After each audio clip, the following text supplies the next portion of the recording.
رشتوں کی رسی تب کمزور ہوتی ہے جب انسان میں غلط فہمی کے نتیجے میں پیدا ہونے والے سوالات کے جوابات بھی خود ہی بنا لیتا ہے۔ تل کے لڈو کھانے سے جوڑوں میں درد کم ہو جاتا ہے۔ عورتوں کو گھورنے سے گریز کر رہے ہیں ورنہ ان کی نظروں میں کم تر نظر آؤ گے۔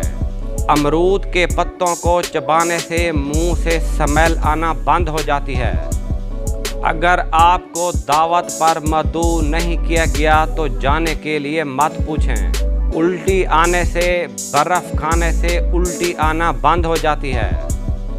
فائدہ حاصل کرنے کے لیے کبھی کسی پر پاؤں نہ رکھیں۔ روزانہ پیاز کھانے سے بلڈ پریشر کنٹرول میں رہتا ہے۔ یہ مت سوچیں کہ آپ کو ہمیشہ جیتنا ہے، کچھ گندگی کو جانے دیا کریں۔ بیٹھ کر کبھی بھی ہاتھ نہ ملائیں۔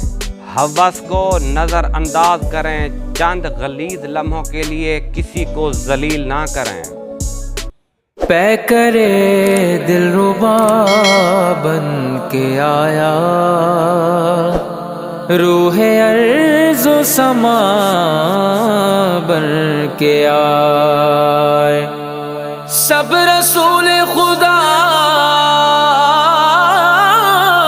بن کے آئے، سب رسول خدا بن کے آئے،